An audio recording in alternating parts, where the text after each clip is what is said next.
दोस्तों नमस्कार। आपके अपने चैनल घटना चक्र नॉलेज पर आप सभी लोगों का बहुत बहुत स्वागत है इस जीव विज्ञान की क्लास में। तो आज हम देखेंगे जीव विज्ञान की प्रमुख शाखाएं। और अभी तक हम इस क्लास में 50 महत्वपूर्ण प्रश्नों को डेली बेस पर देखते थे, लेकिन यहाँ पर जो हमारी घटना चक्र पूर्वावलोकन की बुक थी उसके संबंधित जितने भी जीव विज्ञान, रसायन विज्ञान और भौतिक विज्ञान के प्रश्न पूछे गए थे उन सभी की हमने क्लासेस कर ली हैं। तो आज हम यहाँ पर कुछ जो टॉपिक महत्वपूर्ण छूटे हुए थे उन पर चर्चा कर लेते हैं, जैसे कि जीव विज्ञान की महत्वपूर्ण शाखाएं, उन पर चर्चा करेंगे। तो देखते हैं, जो वन लाइनर फॉर्म में क्वेश्चन होंगे। दिया है विटीकल्चर के द्वारा क्या उत्पादित होता है। तो विटीकल्चर के द्वारा जो उत्पादित होता है वह यहाँ पर हो जाएगा हमारा, एक मिनट, अंगूर। अगला क्वेश्चन, जेरेंटोलॉजी के अंतर्गत वृद्धावस्था एवं आयु वृद्धि के प्रभाव का अध्ययन किया जाता है। अगला क्वेश्चन देखते हैं, वर्मी कल्चर में कौन सा कीट प्रयुक्त होता है। तो हो जाएगा केचुआ। अगला क्वेश्चन है, पेडोलॉजी के अंतर्गत किसका वैज्ञानिक अध्ययन किया जाता है। तो मृदा का हो जाएगा। अगला देखते हैं,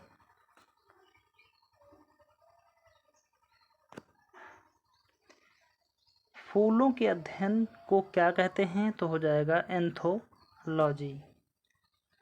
कीटों का वैज्ञानिक अध्ययन क्या कहलाता है। तो हो जाएगा एंटोमोलॉजी। अगला क्वेश्चन है, जनसंख्या और मानव जाति के आंकड़ों का अध्ययन क्या कहलाता है। तो जनांकिकी कहलाता है। अगला क्वेश्चन देखते हैं, जीवाश्म वनस्पति के अंतर्गत पादप जीवाश्म यानी कि फॉसिल्स प्लांट का अध्ययन किया जाता है, यानी कि जीवाश्म वनस्पति के अंतर्गत फॉसिल्स प्लांट का अध्ययन किया जाता है। अगला क्वेश्चन है, विभिन्न संस्कृतियों के वैज्ञानिक विवरण के तुलनात्मक अध्ययनों को क्या कहा जाता है। तो हो जाएगा हमारा एंथोलॉजी। अगला क्वेश्चन, सब्जी का अध्ययन किस शाखा के अंतर्गत किया जाता है। तो ओलरी कल्चर। अगला क्वेश्चन, अस्थियों का अध्ययन विज्ञान की किस शाखा के अंतर्गत किया जाता है। तो हो जाएगा ऑस्टियोलॉजी, यानी कि हड्डियों का अध्ययन किसके अंतर्गत किया जाता है। तो हो जाएगा ऑस्टियोलॉजी के अंतर्गत। अगले क्वेश्चनों को देखते हैं। अगले जो क्वेश्चन है हमारे, सर्पों का अध्ययन किस वैज्ञानिक शाखा के अंतर्गत किया जाता है। तो हो जाएगा सर्पेंटोलॉजी। अगला क्वेश्चन है, हाइड्रोपोनिक्स किससे संबंधित है। तो मृदा रहित पादप संवर्धन से संबंधित है हाइड्रोपोनिक्स। अगला क्वेश्चन है, जंतु विज्ञान के अंतर्गत किन जंतुओं का अध्ययन किया जाता है। तो हो जाएगा जीवित व मृत दोनों प्रकार के जंतुओं का। अगला देखते हैं, ब्रांचेस ऑफ बायोलॉजी के अंतर्गत जीव विज्ञान की विभिन्न शाखाओं के जनक। तो जनक के बारे में जानते हैं। जंतु विज्ञान यानी कि एक तरफ जीव विज्ञान की शाखा दी गई है और एक तरफ उनके जनक। जंतु विज्ञान के जनक कौन हैं। अरस्तु हो जाएगा। वनस्पति विज्ञान के जनक कौन हैं। थियोफ्रेस्टस होगा। सूक्ष्म विज्ञान के जनक कौन हैं। तो लुई पाश्चर हो जाएंगे। जीवाणु विज्ञान के जनक रॉबर्ट कोच होंगे। प्रतिरक्षा विज्ञान तो इसके एडवर्ड जेनर होंगे, यानी कि इम्यूनिटी सिस्टम।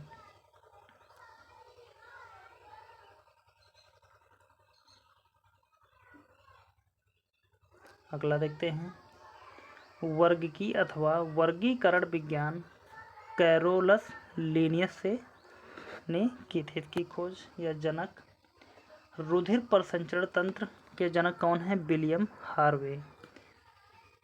कोशिका विज्ञान के जनक यानी कि साइटोलॉजी के जनक रॉबर्ट हुक। उत्परिवर्तन यानी कि म्यूटेशन ह्यूगो डिब्रीज हैं। कवक विज्ञान के जनक यानी कि माइकोलॉजी के जनक हैं हेनरिच एंटन डिवेरी। अगला क्वेश्चन है पादप शरीर क्रिया विज्ञान यानी कि प्लांट फिजियोलॉजी, तो इसके जनक होंगे स्टीफन हेल्स। अगला क्वेश्चन देखते हैं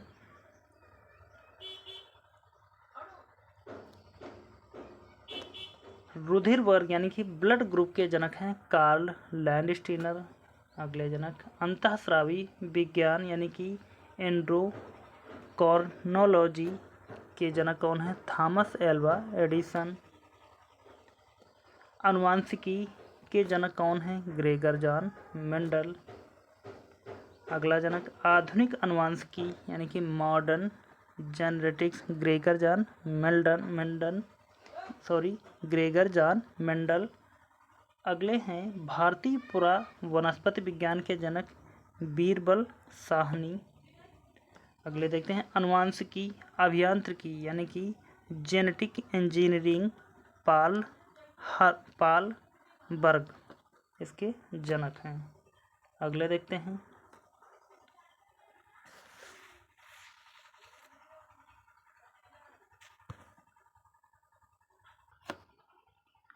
शैवाल विज्ञान के जनक कौन है विलियम हेनरी हार्वे। अगले भारतीय शैवाल विज्ञान यानी कि इंडियन फाइकोलॉजी के जनक कौन है MOP आयंगर। अगले भारतीय पारिस्थितिकी यानी कि इंडियन इकोलॉजी के रामदेव मिश्रा। औषधि विज्ञान के जनक कौन है हिप्पोक्रेटस। सूक्ष्म दर्शिकी के जनक कौन से एंटनी वान लीवेनहॉक।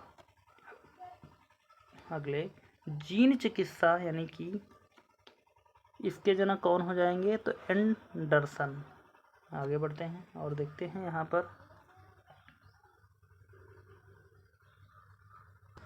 पर देखेंगे हम वनस्पति विज्ञान की प्रमुख शाखाएं। तो यहाँ पर हमने लिखा है वनस्पति विज्ञान की प्रमुख शाखाओं से संबंधित प्रश्न है। नंबर 1 दिया है घास विज्ञान के अंतर्गत क्या अध्ययन किया जाता है घासों का अध्ययन किया जाता है। एल्गोलॉजी के अंतर्गत शैवालों का अध्ययन किया जाता है। एनाटॉमी के अंतर्गत आंतरिक संरचना का अध्ययन किया जाता है। एंथ्रोलॉजी के अंतर्गत पुष्पों का अध्ययन किया जाता है। जीवाणु विज्ञान के अंतर्गत जीवाणुओं का अध्ययन किया जाता है। ब्रायोलॉजी के अंतर्गत ब्रायोफाइटा का अध्ययन किया जाता है। केसिडोलॉजी के अंतर्गत पादपों में रोगजन्य गांठों पादप एवं कैंसर का अध्ययन किया जाता है। अगले क्वेश्चनों को देखते हैं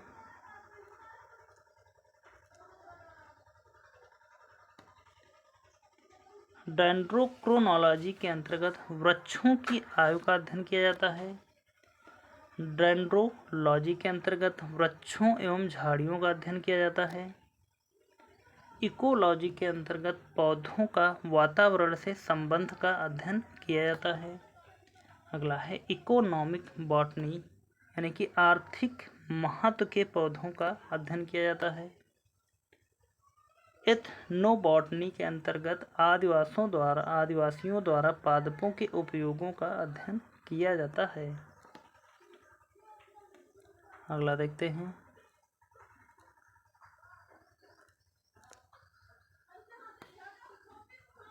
फॉरेस्ट्री के अंतर्गत वनों का अध्ययन किया जाता है।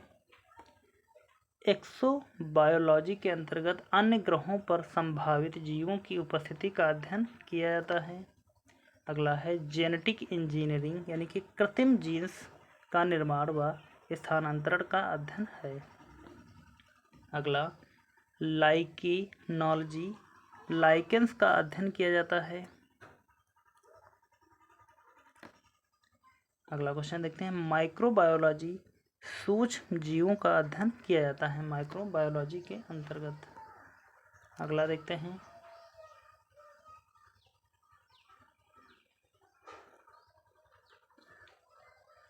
माइकोप्लाज्मोलॉजी के अंतर्गत माइकोप्लाज्मा का वैज्ञानिक अध्ययन किया जाता है। अगला है निमेटोलॉजी के अंतर्गत किसका अध्ययन है? निमेटोड्स के पादपों के साथ संबंधों का अध्ययन किया जाता है।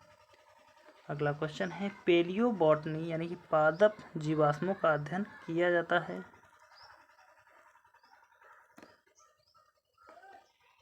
पेलिनोलॉजी पराग कणों का अध्ययन।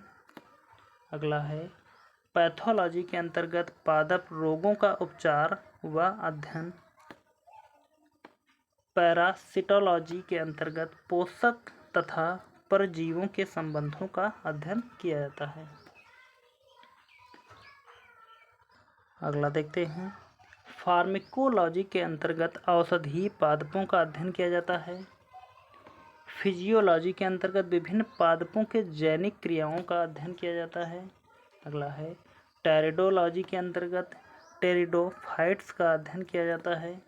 अगला है फाइटोजियोग्राफी यानी कि पौधों के वितरण व उसके कारणों का अध्ययन किया जाता है।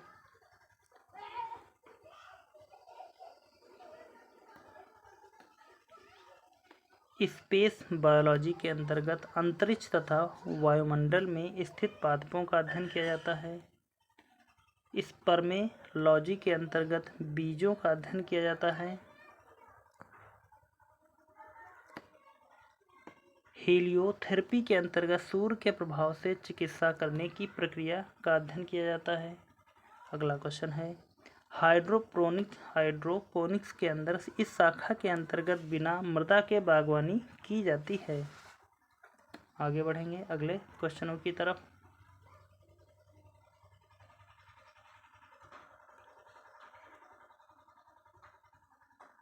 यहाँ पर हम देखेंगे जंतु विज्ञान की प्रमुख शाखाएं।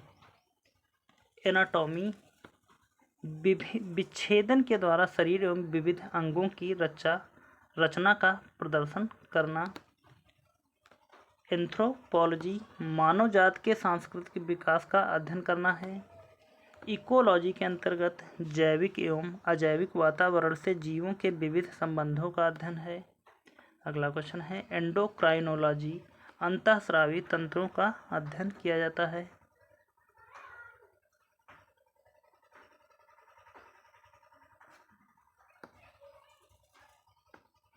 एम्ब्रायोलॉजी के अंतर्गत भ्रूणीय संवर्धन का अध्ययन किया जाता है। एंजाइमोलॉजी के अंतर्गत उत्प्रेरकों का अध्ययन किया जाता है। अगला क्वेश्चन है एंटमोलॉजी के अंतर्गत कीट पतंगों का अध्ययन किया जाता है।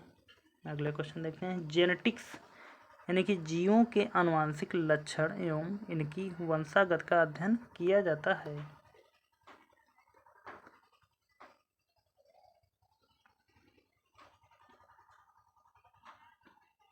अगला क्वेश्चन है हेमाटोलॉजी के अंतर्गत रुधिर एवं रुधिर संबंधी रोगों का अध्ययन किया जाता है। हर्पेटोलॉजी के अंतर्गत उभयचरों एवं सरीसृपों का अध्ययन किया जाता है। मैमेलॉजी के अंतर्गत स्तनधारियों का अध्ययन किया जाता है। माइक्रोबायोलॉजी के अंतर्गत अति सूक्ष्म जीवों का अध्ययन किया जाता है। न्यूरोलॉजी के अंतर्गत तंत्र का अध्ययन किया जाता है।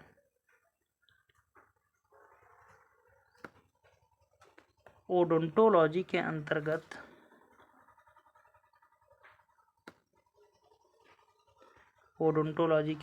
दंत विज्ञान यानी कि दांतों का अध्ययन किया जाता है। अगला ऑर्निथोलॉजी के अंतर्गत पक्षियों का अध्ययन किया जाता है। पैथोलॉजी के अंतर्गत रोगों की प्रकृति लक्षणों एवं कारणों का अध्ययन किया जाता है। अगला क्वेश्चन रेडियोलॉजी के अंतर्गत जीवों पर विकिरण प्रभाव का अध्ययन किया जाता है। अगला क्वेश्चन देखते हैं टैक्सोनॉमी के अंतर्गत जीव जातियों के नामकरण एवं वर्गीकरण का अध्ययन किया जाता है। तो इस प्रकार हमने आज के महत्वपूर्ण प्रश्न जो प्रमुख शाखाएं व जीव विज्ञान के प्रमुख जनकों के बारे में थी।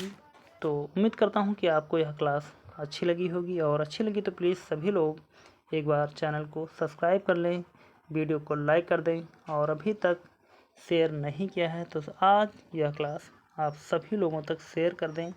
तो मिलते हैं फिर अगली क्लास में, तब तक के लिए धन्यवाद। जय हिंद। आपका समय शुभ हो।